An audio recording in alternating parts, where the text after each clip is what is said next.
Pandian store சீரியல்ல today எபிசோட்ல நம்ம சரவணன் இருந்துட்டு தங்கமயில வண்டியில் கூட்டிகிட்டு போகாமல் ஒரு ஆட்டோவில் வந்து ஏற்றி விடுறாங்க. தங்கமயில் இருந்துட்டு வேண்டாமாம்மா அப்படின்ற மாதிரி வந்து சொல்கிறாங்க. ஆட்டோக்கார முன்னாடி என்னை அசிங்கப்படுத்தாத, மரியாதையாக வண்டியில் ஏறு அப்படின்ற மாதிரி மிரட்டுறாரு.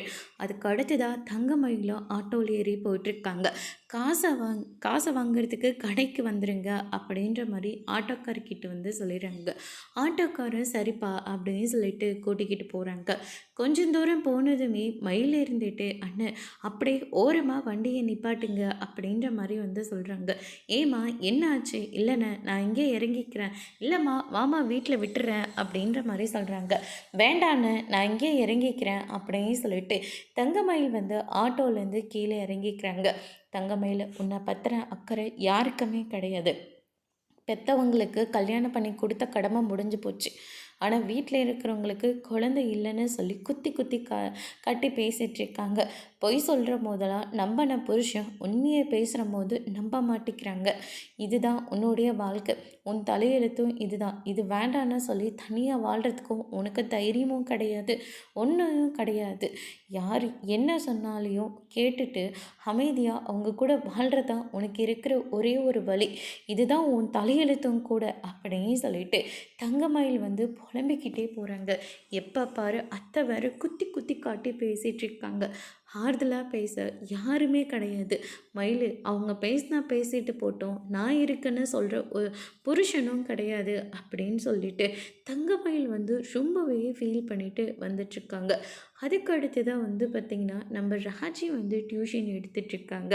அப்போ டியூஷன் எடுக்கிற பையன் வந்து ஆன்சர் தெரில அப்படின்னு சொல்லிட்டு அசாதை பார்க்கலான்னு பார்க்குறாங்க. ஆனால் ராஜு அதுக்குள்ளே கண்டுபிடிச்சிடுறாங்க. என்னடா ஆச்சு அப்படின்னு சொல்லிட்டு கேட்ட உடனே, இல்லைக்கா எனக்கு ஒரு ஆன்சர் மறந்து போச்சு அப்படின்ற மாதிரி வந்து சொல்கிறாங்க.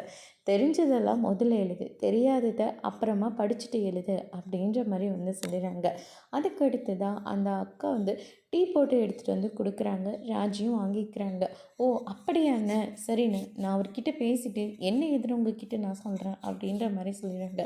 என்னக்காச்சு உங்களுக்கு தெரிஞ்சவங்க யாராவது ஃபைனான்ஸ் எதுவும் நடத்துகிறாங்களா அப்படின்னு சொல்லிட்டு கேட்கவும், இல்லை அஜி எங்கள் அண்ணா தான் வந்து எல்லா இடத்துலையும் பிரான்ச் வந்து ஓப்பன் பண்ணியிருக்காங்க, இப்படி கொண்டைக்குடியிலையும் ஓப்பன் பண்ணுறதா கேட்டுட்ருக்காரு அப்படின்ற மாதிரி வந்து சொல்கிறாங்க. எது எதுக்கா லோன் தருவீங்க? அதே மாதிரி பிஸ்னஸ் பண்ணுறவங்களுக்கு கூட தருவீங்களா? அதுக்காக தானே எல்லாம் வராங்க. பேங்க்குக்கு போனால் ஷூரிட்டி கையெழுத்து அது இதுன்னு என்னென்னமோ கேட்குறாங்க, நீங்களும் கேட்பீங்களா அப்படின்னு சொல்லிட்டு கேட்கவும், உனக்கு என்ன லோன் வேணுமா? கண்டிப்பாக நான் அரேஞ்ச்மெண்ட் பண்ணி தரேன், நான் பேசுகிறேன் ராஜி, நீ இதை பற்றியும் கவலைப்படாத, கதிர் கேட்குற அளவுக்கு பணம் கிடைக்கும் அப்படின்ற மாதிரி அவங்க வந்து சொல்லிடுறாங்க. ராஜி இதை கேட்டோன்னே ரொம்பவே சந்தோஷப்படுறாங்க. இன்னொரு பக்கம் நம்ம கதிர் இருந்துட்டு அவங்க ஃப்ரெண்டோட எல்லாம் ஃபைலையும் எடுத்து பார்க்குறாங்க. டே நீ கம்ப்யூட்டர் கோர்ஸ் முடிச்சு தானே அதனுடைய ஷீட்டு நீ வைக்க வேண்டியது தானே? ஆமாம் அதெல்லாம் ஒரு விஷயமாடா, எத்தனையோ ஷீட் வச்சுருக்கிறவங்களாம் இப்போ எங்கடா வேலை கிடைக்குது, நம்ம செட்டில் படித்தவங்க ஒருத்தனுக்கு கூட வேலை கிடைக்கவே இல்லை அப்படின்ற மாதிரி வந்து சொல்லிடுவாங்க. என்னடா நீ சொல்கிறத பார்த்தா நானே பரவாயில்ல போல இருக்கே, நானே பிஸ்னஸ் பண்ணிகிட்ருக்கேன்டா அப்படின்ற மாதிரி சொல்கிறாங்க. ஓ அப்படியாடா, என்னடா பிஸ்னஸ் பண்ணுற? இல்லைடா இப்போ தான் அதுக்கு ட்ரை பண்ணிகிட்ருக்கேன், ராஜி என்னென்னமோ பண்ணி பார்க்குறா அப்படின்ற மாதிரி வந்து சொல்லிட்டுருக்காங்க. உனக்கு அமைஞ்சது ரொம்பவே சூப்பரான ஒரு ஒய்ஃப்டா, அவங்க நகையை எடுத்துகிட்டு போய் யாருக்கும் தெரியாமல் உனக்காக தானே அவ்வளோ தூரம் பண்ணாங்க. ஆனால் என்ன பண்ணுறது, என்ன பண்ணாலும் ஏதாவது ஒரு பிரச்சனை வந்துடுது, அதனால் எங்கே அவள் அமைதியாக இருந்தால் கூட அமைதி இருக்கிறதே இல்லை அப்படின்ற மாதிரி பேசிகிட்ருக்காங்க. அதுக்கு அடுத்ததான் ராஜி வந்து டியூஷன் முடிச்சுட்டு ரொம்பவே சந்தோஷமாக வராங்க. நேராக வீட்டுக்கு போகிறோம், அவன் வீட்டில் இருந்த விஷயத்த சொல்லி ஒட்டுநடியாக லோன் வாங்கிட வேண்டியதுதான் அப்படின்னு சொல்லிட்டு ராஜி ரொம்பவே சந்தோஷமாக போயிட்டுருக்காங்க. ஆனால் ரோட்லேயே நம்ம கதிர் இருக்கிறத பார்த்தோன்னே ராஜி ரொம்பவே சந்தோஷப்படுறாங்க. என்ன விஷயமா நம்ம ஒன்று தேடிக்கிட்டு போகிறோமோ அவனே வந்து ரோட்டில் நின்றுட்டுருக்கான், பரவாயில்ல ராஜி, இதே ஒரு நல்ல சகுனம் தான் அப்படின்னு சொல்லிட்டு ராஜி இருந்துட்டு கதிர்கிட்ட போகிறாங்க. என்னம்மா நீ எப்படி இருக்க அப்படின்னு சொல்லிட்டு கதிரோட ஃப்ரெண்ட் வந்து ராஜிக்கிட்ட வந்து விசாரிக்கிறாங்க. நல்லா இருக்கண்ணா, நீங்கள் எப்படி இருக்கீங்க அப்படின்னு சொல்லிட்டு 2 பேரும் வந்து விசாரிக்கிறாங்க.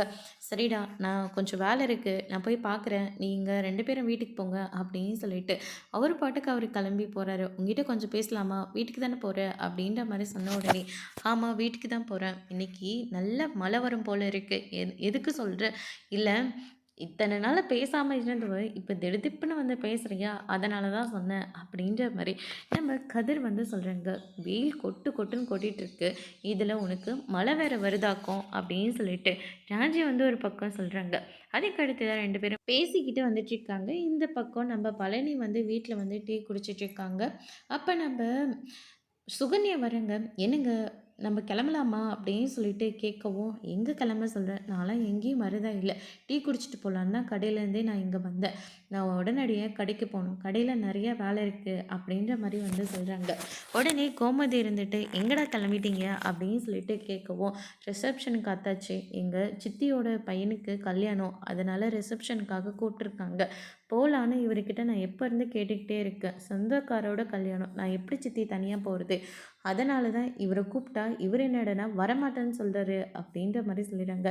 ஏண்டா போயிட்டு வாயேண்டா, சொந்தக்காரோட கல்யாணம், ரெண்டு பேரும் ஜோடியாக போனால் தானே, இப்படி தனித்தனியாக போகிறதுக்கடா கல்யாணம் பண்ணீங்க அப்படின்ற மாதிரி கோமதி வந்து இல்லைக்கா, அவள் தனியாக போகிறதா சரியாக இருக்கும், நான்லாம் போல, கடையில் நிறைய வேலை இருக்குது, மச்சங்கிட்ட போய் யார் பர்மிஷன் கேட்குறது அப்படின்ற மாதிரி பழனி வந்து சொல்லிடுறாங்க. கோமதி இருந்துட்டு அவர்கிட்ட தானே நான் பேசிக்கிறேன், நீ முதல்ல ரிசப்ஷனுக்கு போயிட்டு வர வழியை பாரு, அவர்கிட்ட நான் பேசிக்கிறேன் அப்படின்ற மாதிரி வந்து சொல்கிறாங்க. அக்கா நான் என்ன சொல்கிறேன்னா, ஒரு வார்த்தை கூட நீ பேசக்கூடாது, ரெண்டு பேரும் போயிட்டு வாங்கன்னா போயிட்டு வாங்க அப்படின்ற மாதிரி வந்து சொல்லிடுறாங்க. அதுக்கு அடுத்து தான் பழனி இருந்துட்டு சரி வா போகலாம் அப்படின்னு சொல்லிட்டு கூப்பிடுறாங்க. சுகன்யாவுக்கு ரொம்பவே சந்தோஷமாக இருக்குது. தேங்க்ஸ் அத்தாச்சி அப்படின்னு சொல்லிட்டு அங்கேருந்து கிளம்புறாங்க. அதுக்கு அடுத்ததாக மயில் இருந்துட்டு பக்கெட் அங்கே வச்சுட்டு அப்படியே வந்து சோபா மேலே உட்காடுறாங்க. சாயந்தரம் ஆயிடுச்சு, அப்போ கூட இந்த வெயில் வந்து விட்ட பாடு இல்லை, ரொம்ப முடியலத்த அப்படின்ற மாதிரி வந்து சொல்லிடுறாங்க. அதுக்கு அடுத்ததாக யாராச்சும் பக்கெட்டை நடு வீட்டில் வச்சுட்டு இப்படி உட்காந்துருவாங்களா, இருங்கத்த என்னால் முடியல, ரொம்ப வெயிலாக இருக்குது அப்படின்ற மாதிரி வந்து சொல்லிடுறாங்க. குழந்தையே இல்லாத போது ரெஸ்ட் எடுத்துகிட்டு இருந்தேன், அந்த ரெஸ்ட்டெல்லாம் உனக்கு பத்தவே இல்லையா, நான் கூட அறிவு கட்டவ, அந்த அந்த டைமுக்கு நிமிஷத்துக்கு நிமிஷம் நீ என்னெல்லாம் கேட்குறியோ அது எல்லாத்தையும் செஞ்சு கொடுத்து, இதில் ஜூஸ் வேறு அடிக்கடிக்கு ஜூஸ் வேறு போட்டு போட்டு கொடுத்துக்கிட்டே இருந்தேன், வயிற்றில் இல்லாத குழந்தைக்கு நல்ல ரெஸ்ட் எடுத்துகிட்டு இருந்தேன், இப்போ வெயிலில் போய் வேலை செய்கிறதுக்கு உனக்கு கம்பிட்டு கஷ்டமாக இருக்கா அப்படின்னு சொல்லிட்டு கோமதி வந்து மயிலை வந்து ரொம்பவே தப்பாக வந்து பேசிடுறாங்க. மயில் வந்து ரொம்பவே வருத்தப்பட்டு அங்கேருந்து கிளம்புறாங்க. மீனா வராங்க. மீனா எல்லாத்தையும் கேட்டோன்னே பயங்கரமாக ஷாக் ஆகுறாங்க. உனக்கு டீ போட்டாடி அப்படின்னு சொல்லிட்டு கேட்குறாங்க. டீ போடுறதெல்லாம் இருக்கட்டும், நீங்கள் என்ன காரியம் பண்ணிகிட்ருக்கீங்க அப்படின்னு சொல்லிட்டு கேட்கவும், நான் என்னடி பண்ணேன், ஒன்றுமே பண்ணவே இல்லையே, இப்போ எதுக்காக மயிலாக்காவை இப்படியெல்லாம் பேசுனீங்க, நீங்கள் பண்ணுறது தப்புன்னு உங்களுக்கு தோணலையாத்த அப்படின்ற மாதிரி சொல்கிறாங்க. 3 மருமகளுக்கு வந்தாச்சு, வாயை திறந்து ஒரு வார்த்தையாவது பேச முடியுதா, எதுவுமே பேச முடியறதில்ல, வாயை திறந்த போதும் இப்படி பேசாதீங்க அப்படி பேசாதீங்க, அப்பா பாப்பாப்பா என்ன கண்டிஷன் அடி போட்டுட்ருக்கீங்க நீங்கள் அப்படின்னு சொல்லிட்டு கோமதி இருந்துட்டு மீனா கிட்டேயும் சண்டை போட்டு அங்கேருந்து போகிறாங்க. அரிசி இருந்து அண்ணி காலையிலேருந்து அம்மா அண்ணியே இப்படி தான் பேசிகிட்ருக்காங்க, இப்படியெல்லாம் பேசாதீங்க, அவங்க ரொம்ப வருத்தப்படுவாங்கன்னு அம்மாவுக்கு நான் எத்தனையோ முறை சொல்லிட்டேன், ஆனால் அம்மா வந்து கேட்காம அண்ணியை இப்படி தான் கஷ்டப்படுத்தி பேசிக்கிட்டே இருக்காங்க அண்ணி அப்படின்னு சொல்லிட்டு அரசி வந்து சொல்லிட்டு போயிடுறாங்க. மீனா இருந்துட்டு அத்தை பேசினது ரொம்ப தப்பு அப்படின்னு சொல்லிட்டு மீனா ஒரு பக்கம் அரசிக்கிட்ட வந்து சொல்கிறாங்க.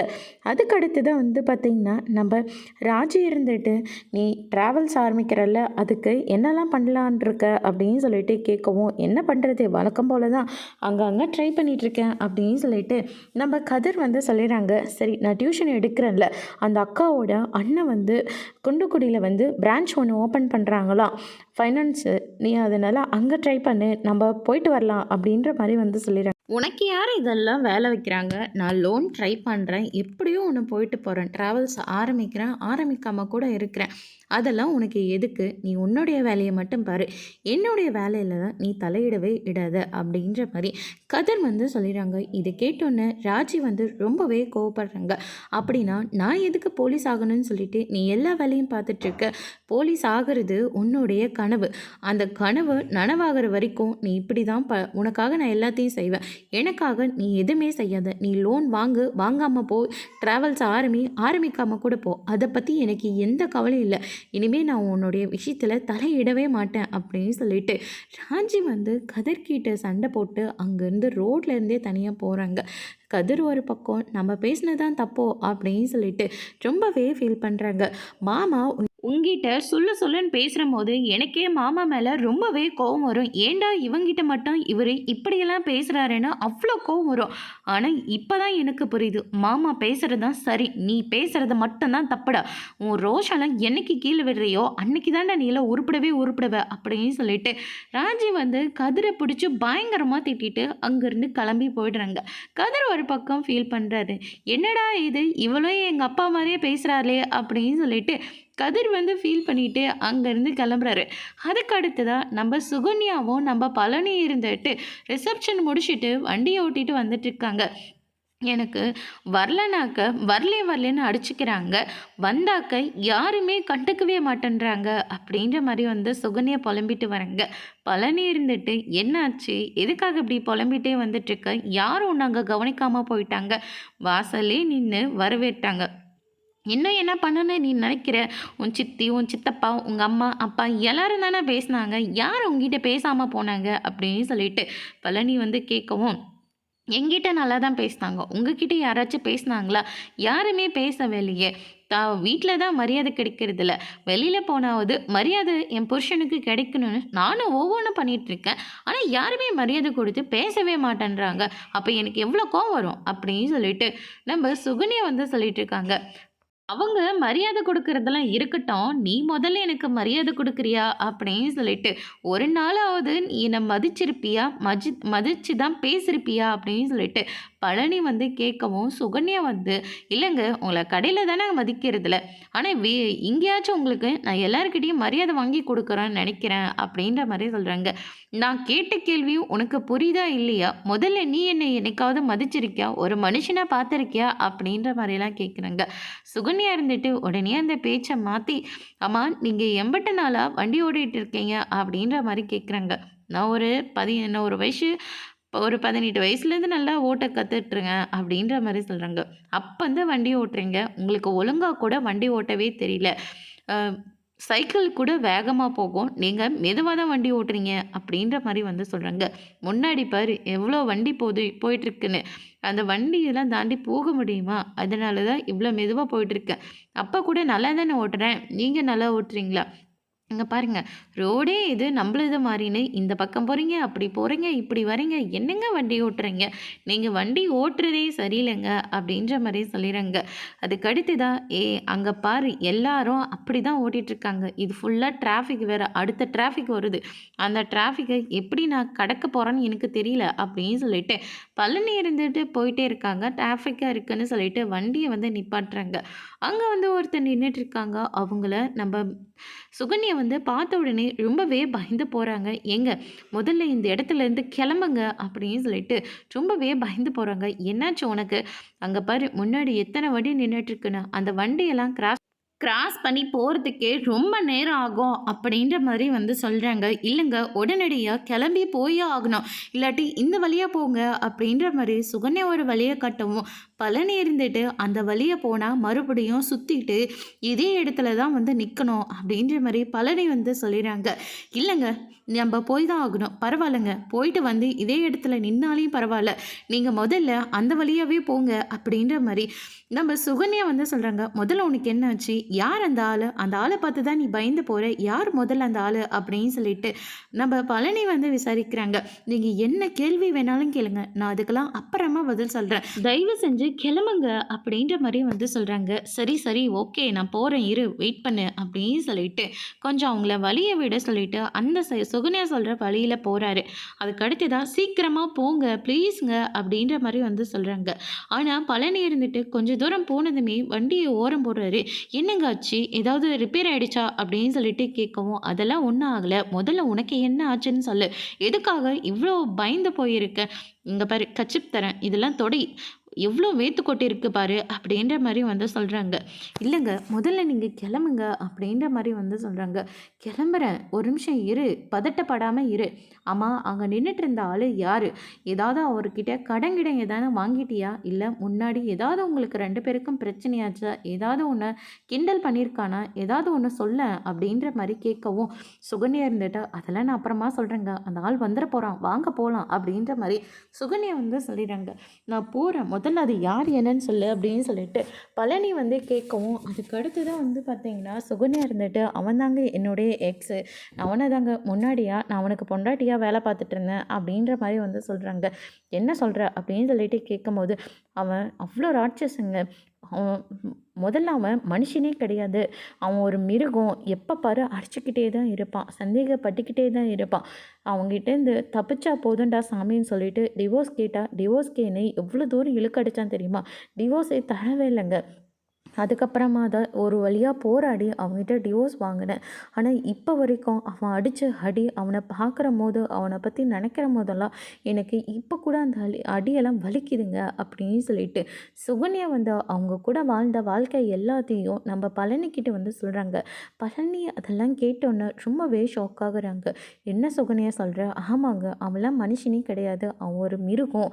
அவங்ககிட்ட இருந்து தப்பிச்சா போதும் தான் நான் கிளம்பியே வந்தேன். ஆனால் அவன் அப்போ கூட என்னை நிம்மதியாகவே விடமாட்டாங்க அப்படின்னு சொல்லிட்டு சுகன்யா வந்து ரொம்பவே ஃபீல் பண்ணி நடந்த எல்லா விஷயத்தையும் வந்து சொல்கிறாங்க. சரி வா போகலாங்க, அவன் இங்கே ஏதாவது வந்துட போகிறான், இங்கே பாரு நீ இப்போ அவனுடைய ஆள் கிடையாது, நீ என்னுடைய மனைவி, உன்னை அப்படி ஒன்று நான் விட்டுற மாட்டேன். அவன் வந்தாலையும் உன்னை என்ன ஏதுன்னு கூட அவனால் கேட்க முடியாது, அதுக்கான ரைட்ஸும் அவனுக்கு கிடையவும் கிடையாது அப்படின்னு சொல்லிட்டு நம்ம பழனி வந்து சுகன்யா கிட்ட வந்து சொல்கிறாங்க.